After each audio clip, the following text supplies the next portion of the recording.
Okay, hello Z's, Facebook part 2. You know I'm doing this on my dinner. I don't know if you can see, but I've got little orange stains all around my mouth. And if you could smell my breath, you'd be able to know because I had mackerel for dinner. Beautiful. All right. I'll talk about diet and exercises in another video, but not this one. Okay, so Facebook, load of shite. Absolute load of shite. Right? I know everybody's on Instagram and all that now. Nobody cool or young is on Facebook. So if you're on Facebook, you're not cool, you're not young. All right. Facebook was spoilt for me when old people start getting on it. When your mother-in-law and your mum and your dad and all them are coming on and commenting, right, I'm out of here. See you later. You can't post what you want to post. Pardon me. You have to watch your P's and Q's and all that. Load of shite. That was another reason. Another reason, if like me, which I know you are, a petty, small-minded, jealous individual, okay? There's an old saying, we want our friends to do well, just not as well as us, right? So I don't know about you, but I couldn't stand all these people on holiday on Facebook while I'm stuck in England at work, cold, horrible, getting rained on, and people are sunning themselves going on a holiday. That is no good for my mental health. Absolutely not. I don't want to see it. Look, I hope you have a good holiday. Brilliant, fantastic, but I can't handle it. And I was torturing myself.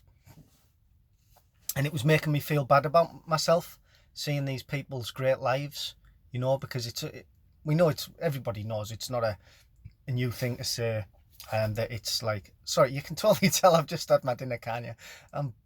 God, I should have waited another 5 minutes, but never mind, like crack on. Like you say, you can't smell the mackerel. So, you know, just bear with me. So, yeah, so I couldn't take that. Bad for my mental health.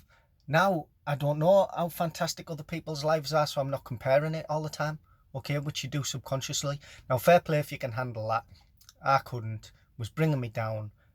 Again, we all know it's bullshit. It's not people's real lives. So that was another reason.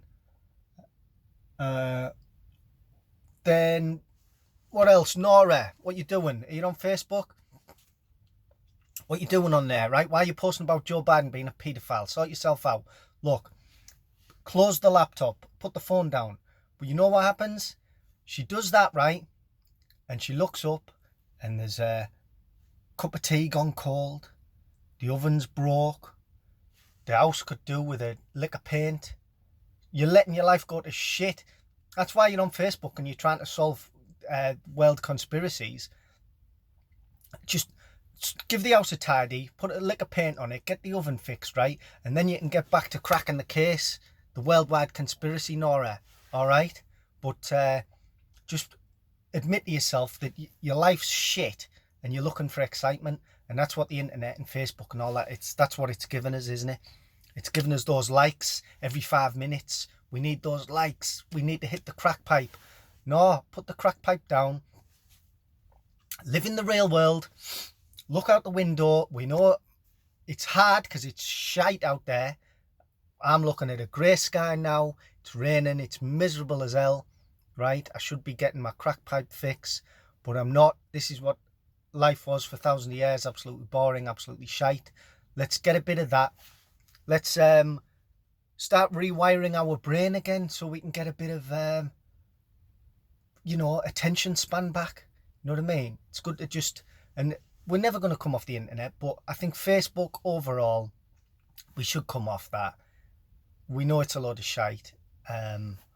Messenger, we can do it on WhatsApp and all that. And my dad made a good case. He's now on Facebook, obviously, now and gone crazy. But before he got sucked into it, he did make a good case. He said, just see people. Just you see them when you see them. And you talk to them. And if you've been on holiday, then you say, you tell them about your holiday. All right? And if you've had a kid, someone will say, oh, you've had a kid. Yeah, this is my kid. I had a kid 3 years ago. All right, nice one. What's its name? Bobby Johnson. All right, so I've had a kid, right? We've spoke, we've chatted, we've thingied, and you're going to do that to your mates and your people who you actually know. Not somebody you went to school with 20 years ago and you're glad to get out of school, aren't you? Nobody wants to go back to school. It'd be absolute hell. They all imagine having to sit with all these people who you've lost touch with now.